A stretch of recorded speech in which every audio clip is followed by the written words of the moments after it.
Staring at my laptop screen, ready for the Python scene.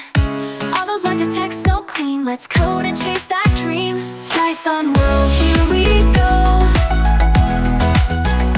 Write the script, let it flow. In this video, we're going to give a brief introduction to recursion in Python. We're not going to go too in-depth into recursion or recursive algorithms, because that is a topic for a future computer science course, namely 1027. So what is recursion? Well, we have a little bit of a visual example here that comes from the show The Simpsons. In this picture, Homer, the father, is holding a picture, and that picture is the picture of itself. As we zoom in to get closer and closer, we reveal that this is a repetitive pattern that basically contains itself. And we can zoom in infinitely. It just keeps going and going. This is what we call recursion. So what does this mean in programming? Well, in computer science and programming, recursion is a process where a function calls itself directly or indirectly. And this can help us solve some complex problems by breaking them into simpler subproblems that are comprised of a base case and a recursive case. To give another analogy or a metaphor, it's sort of like looking into two mirrors, one in front of you or one behind you, or if you've ever held up your webcam and pointed it at your screen. You sort of get that infinity window. So when we're making a recursive function, there's a few key steps we have to follow. The first one is to break the problem down into smaller instances or cases, and each of these subproblems should in some way resemble the overall problem. Then we solve the base case. This is the simplest case, and this is the case that doesn't involve a recursive call. Then we solve the recursive case, the solution to the smaller cases that require calling the function recursively. So what is this going to look like in terms of Python code? Well, here on the screen, I have a basic template for a recursive function. And they're defined exactly like we define a normal function. The only difference is the function is eventually going to call itself in some way. And for it to be a good recursive function, there should be a base case that eventually causes it to terminate. In this case, the function header, it says define recursive function. Recursive function is going to be the name of the function. That could be any name for your function. And it's going to take some parameters. Here we just have the word parameters to represent that. Then we're going to have the base case. So we're going to have some sort of if statement or conditional statement that's going to check the conditions, usually based on the parameters that we were input to the function, and see if we're in the base case. If we're in the base case, we're going to either do some calculation or just return a value. But the important thing is we're not going to call the function recursively again. The other cases are going to be our recursive cases. This is where we do some sort of calculation, and then we call the function again, but with slightly modified parameters. Slightly modifying the parameters is important because this will eventually lead us to the base case. So the idea here is in the recursive case, we're going to be calling the function again, which causes the function to be called again with different parameters, slightly modified than the originals. And then this causes the function to be called again on the call stack, and we copy all those local function variables again. This is important because the more times we call the function, that means the more memory we're going to use up because the call stack is getting longer and longer, and all those local variables are being copied again and again. So again, the base case here is very important because it eventually stops the recursion by not calling the function again. If for some reason this base case is never called, we're going to get infinite recursion, and the program is eventually going to crash when it runs out of memory or it hits a recursion depth limit. Let's take a look at a practical example now that might make this a bit more clear. In this case, we want to calculate the factorial of a number. So what's a factorial? Well, in mathematics, a factorial is the result of multiplying a number n by all of the integer values between n and 1. In terms of the mathematic definition, the factorial symbol is the exclamation mark. This represents factorial of the number it comes after.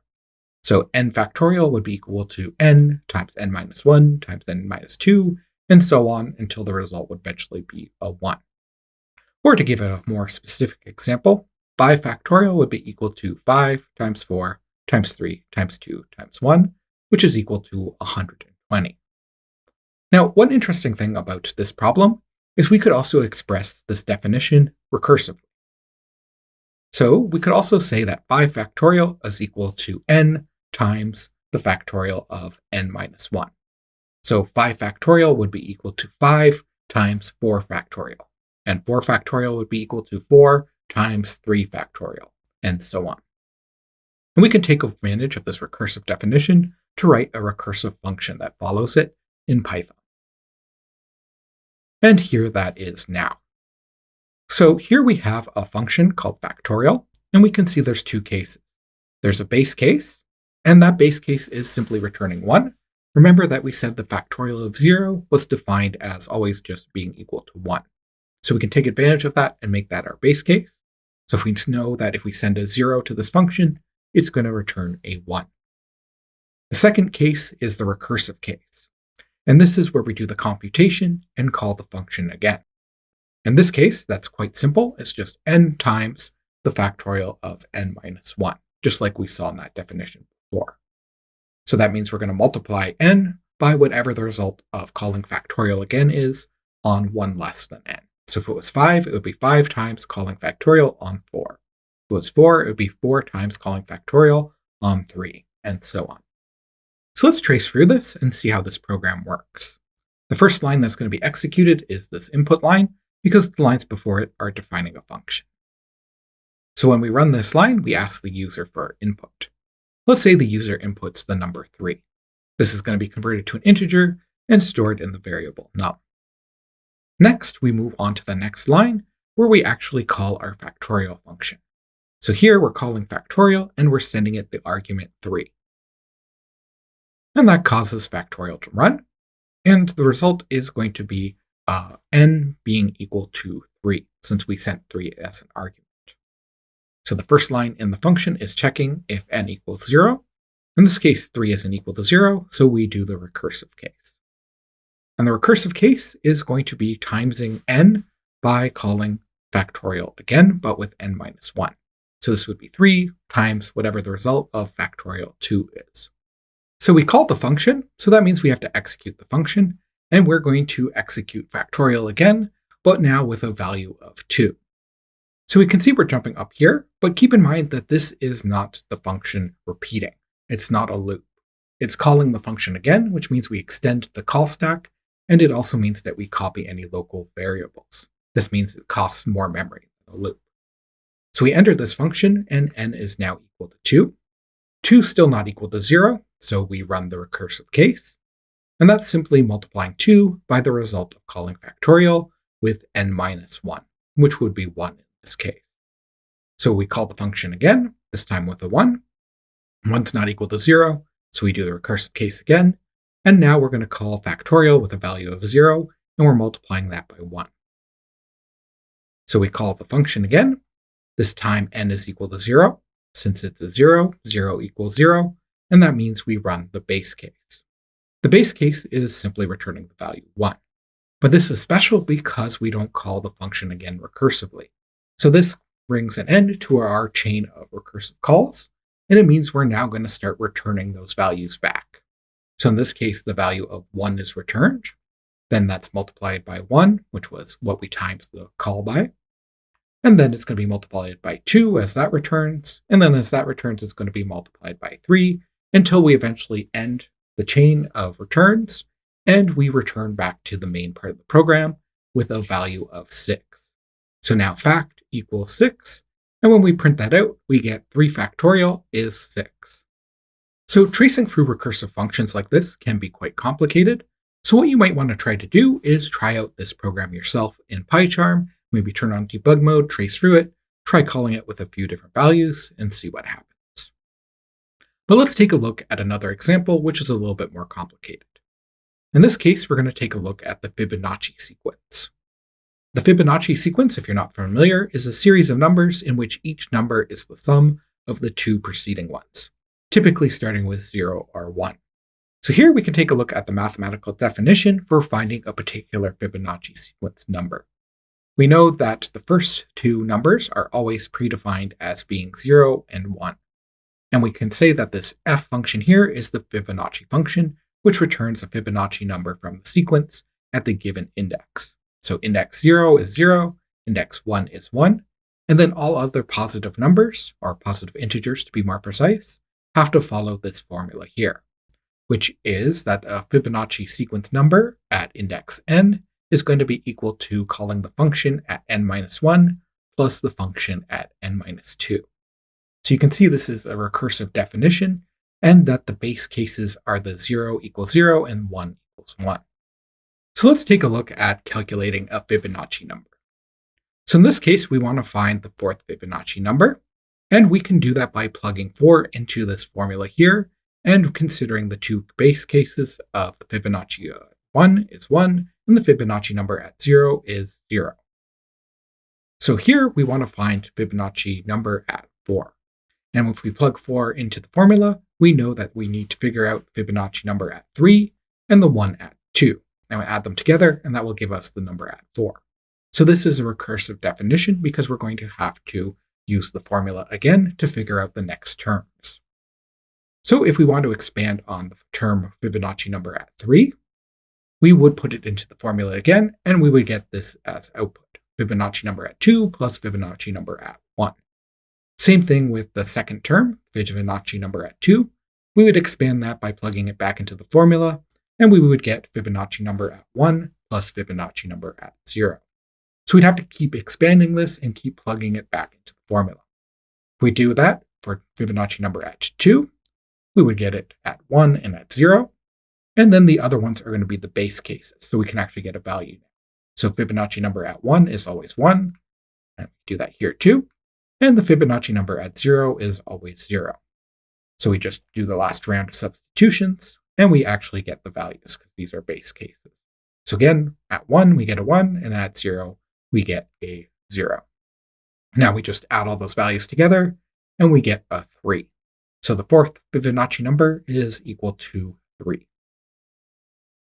So let's look at how we do this in Python. And we have an example problem to try. So we want to write a recursive function to find the nth number in the Fibonacci sequence, where n is a number input by the user. You can assume that the number input is always a valid positive integer, so we don't have to do any error checking. So if you'd like to try this out yourself, pause the video, give it a try, and once you think you have it working, you can unpause the video. Or if you get stuck, we can do it together. Okay, well, let's switch over to PyCharm and code this recursive function. Okay, here we are in PyCharm, and we have some basic starter code for us. We have a comment that just explains the Fibonacci sequence in case we need to refer to it. We have a Fibonacci function, but all it has is the pass keyword in it, so it hasn't been written yet. And our goal is to write this function. And then we have a little bit of code down here to drive it. All it's doing is asking the user for a number, converting that to an integer and storing it in num. And then we're going to call the Fibonacci function with num. Then we're going to output the results at the end. So all we have to do is make this Fibonacci function, and we want to do this recursively. So a good starting point is to figure out the base cases. In this case, they're going to be at 0 and at 1, because we know those always return a 0 and always return a 1. So we actually have two base cases here. So let's start coding that. So we know if n equals 0, then we return 0. Pretty straightforward. If n equals 1, then we return 1. So those are our two base cases. These aren't recursive, so whenever it gets there, it's going to basically stop that call, recursive chain of calls. So the other case we have to deal with is the recursive case, when this is where the function is going to call itself. This is still fairly straightforward if we just follow the definition we were given. So in this case, the result is going to be calling the Fibonacci function with n-1, and then adding it to calling the Fibonacci function with n-2. So again, we could do that all in one line. Say Fibonacci with n-1. And we're going to add that to Fibonacci n-2. So this is a little bit more interesting than the previous examples we saw because it actually calls it twice. So it starts two different chains, like a branch in the stack. So we have n-1, so if we were to call that with 3, this would be equal to 2, and this would be equal to 1, and it's going to keep doing that until those chains of recursive calls eventually hit these base cases. Since we're always subtracting 1 or subtracting 2, we know the number is always going to go down, And if we assume the user is putting in valid input, this should always result in one of these base cases being triggered, assuming the input is valid. If we wanted, we could add some more error checking to make sure that this rule of n always being greater than 1 is true, and making sure these are always integer values. And let's give it a try. Okay, so we already tried calculating for 4, so we can try that. And it is giving us 3, just like how we calculated. We can try something like 10, which I believe should be 55, and it is. And we could try those base cases. 0 is working, 1's working, and 2 is working. So it looks good. When you're testing these, you always want to test those edge cases to make sure it's working for a number of different inputs. So let's switch back to the slides now that that is working. And we're back to the slides. And here I have a copy of the solution we just wrote. If you'd like to refer to it, you can also download it from OWL. So an important thing to note is that any function we can write recursively can also be written using iteration or loops. For example, that last Fibonacci sequence function could also be written this way that we have on the screen right now, which doesn't use any recursive calls. Instead, it's using a for loop to calculate the same values, and this function will give the same results. So how do we know which one to use, recursion or iteration? Well, there's a number of trade-offs that are summarized in this table. The first are code clarity and code length. Recursive functions tend to be ideal for recursive problems like the one we just saw. They tend to reproduce cleaner, more intuitive, easier to read code that also tends to be shorter. Whereas the iterative approach to these same problems tends to make less intuitive, longer code that's a bit harder to understand. But the real trade-off comes in efficiency and memory use. Recursive functions can be far less efficient due to all the overhead involved in function calling. All those local function variables have to be copied, all those parameters, and it keeps on using memory because it's extending the call stack. Each time we call a function, Python has to keep track of that, so it can eventually trace back through when we return a value. Whereas the iterative approach tends to be more efficient and use less memory. So what are the common use cases for both? Well, for recursion, it tends to be ideal for problems that are naturally defined recursively, sort of like things like tree traversal, finding every combination of some sort of pattern or string, or like we just saw, something like the Fibonacci sequence. Whereas iteration tends to be best for problems with defined iterative nature, for example, looping over arrays. If we're really concerned about memory use or efficiency, we also tend to want to use iteration. Now, there also are trade-offs in terms of debugging. Recursive functions tend to be far harder to trace through and debug due to the multiple function calls, whereas loops and iteration tends to be much more straightforward.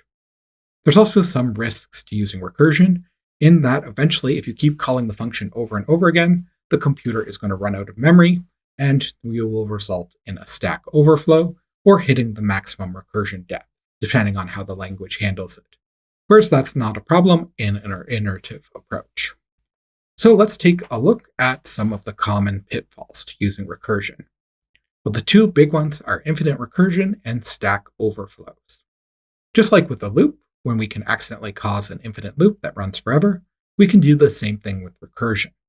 We can cause the function to be called over and over again, always calling itself over and over until the program eventually crashes.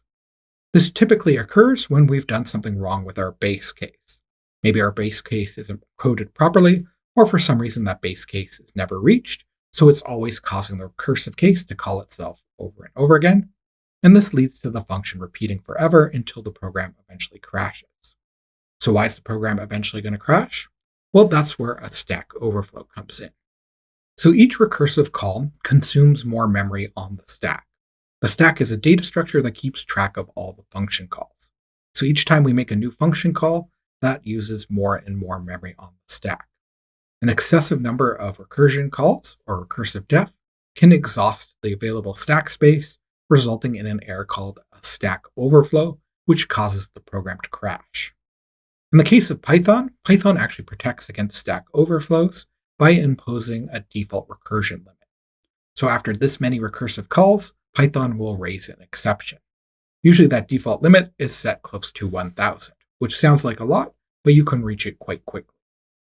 So let's take a look at an example where we cause a recursion error by hitting that maximum recursion depth. And then here we can see on the screen example 9.3 that we looked at earlier. So this example worked fine for positive integer values, but if we give it a negative integer value, something interesting is going to happen because it won't trigger the base case. So here, let's say we input a -3. If we did that when we ran the program, we would get a traceback that looks something like this, with a recursion error saying the maximum recursion depth had been exceeded. So what happened here is our base case is only triggered for n equals 0, and we only update the parameter to factorial by giving it a negative value, or giving it a -1 to the original value. So that means if it was a 5, then the next call would be 4, then 3, then 2, then 1, then eventually 0. But the problem is when we put in a negative value, that's not going to go up. It's only going to go down. So it'd be -1, then -2, then -3, and so on. And the base case is never triggered. This causes eventually us to get to 1000 or so calls of the function recursively, and we hit Python's maximum recursion depth, which causes the recursion error exception to be raised. So how can we improve this example and make it deal with this negative input? Well, it's a bit tricky because factorials aren't really defined for negative numbers, so there isn't really a correct number we could return. So instead, what we can try is using exceptions and exception handling, which we learned about in an earlier video. Instead of having this just call itself forever when we give it a negative value, instead we can have it raise an exception. And then we can have the main part of our code handle that exception. While we're at it, we can also add in some checks for the user's input to make sure it's valid. So let's take a look at what this would look like. So here I have an updated example 9.3, we're going to call this 9.5, where we add in this exception handling. And the first change you'll see is up here at the top. We're now checking if n is less than 0. If it is, we're going to raise a value error with the message input must be non-negative integer. That's the only real change to this function. So now it's going to raise an exception for invalid value.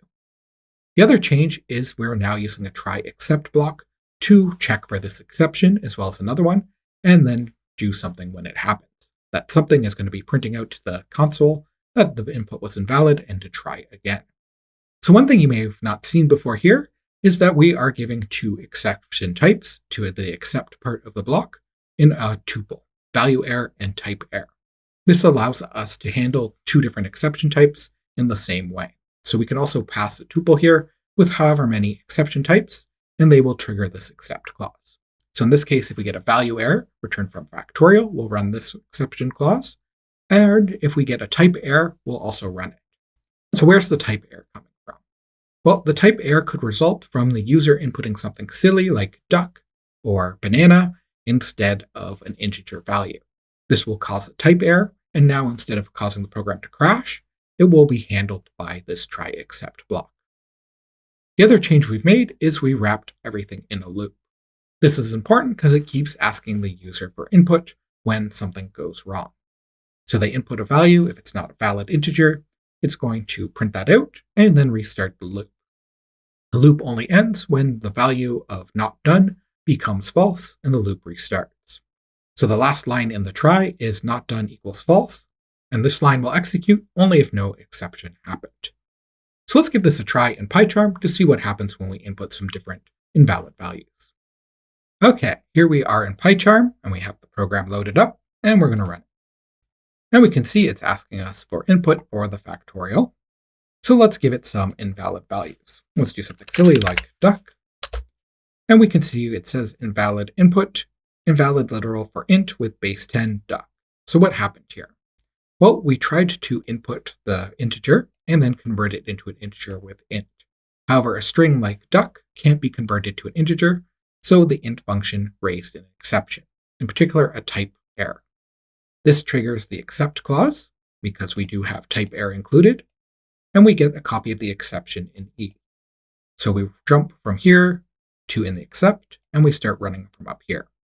Here we're outputting a string that says invalid input, plus the value of the exception, converted to a string, which is going to be the message contained in that exception, which in this case is invalid integral or literal for int with a base 10 duck. And then we also output input your integer again. This causes the loop to restart, and then it asks us for input again. So now we can try something like minus 100, which should also cause an error. And it does. So what happens this time is minus 100 is a valid integer. So we send that to Factorial, and that triggers this clause here, and less than 0. Minus 100 is less than 0, so we raise a value error. This causes the function to immediately terminate and the value error to be returned. That would be on this line here. And then that causes the except clause to trigger because there was a value error, and we get that exception as E. So once again, we output the string invalid input plus the message in the exception, which in this case was input must be a non-negative integer. And then we output input your integer again, and the loop restarts. So now we can input a valid number again, like 5, and we get 120, which is the correct result, because this time no exception was raised, so we eventually got to the not done equals false line, this updated not done to being false. The loop restarts, it checks not done, it's now false, so it exits, and since there's no more lines remaining, we finished the program. So this way we were able to add more error handling. And this is also an example of how we can deal with things like not getting a valid integer value. So let's switch back to the slides. And we're back to the slides. So the last thing I'm going to cover are some practical tips for writing recursive functions. And the first one is to define a clear base case. It's very important that we always include a well-defined base case that stops the recursion by returning a result rather than further function calls. If we don't do this, we get infinite recursion, which will eventually lead to either a stack overflow or hitting the recursion depth limit. The next is to ensure progress towards the base case. So it's important to always be modifying the parameters in each recursive call, so we are eventually moving closer and closer to that base case. For example, in that factorial program, we are always removing 1 from n, so the number would get closer and closer to 0, which was our base case. And very similar thing was happening in the Fibonacci sequence. For both of those calls, they were always removing either 1 or 2, getting us closer and closer to those base cases. If we don't do that, and it just stays at the same number, we'll never hit the base case, and we get the infinite recursion problem again. And the last tip is to always test your programs with small and edge case inputs. So if you know where your base cases are, if they're at like 0 and 1, you want to make sure you test those base cases like 0 and 1, as well as values directly around it. For example, like 2, 3, 4. And if you want to be real thorough, you should also test it with invalid values like -1, -2, and so on. Using a good assortment of tests can help you to ensure that your programs are correct and working correctly. So that's all I have for you in this video on recursion, and this was a brief introduction. This is a subject that you'll be going far more into in Computer Science 1027. Thank you for watching, and have a great day.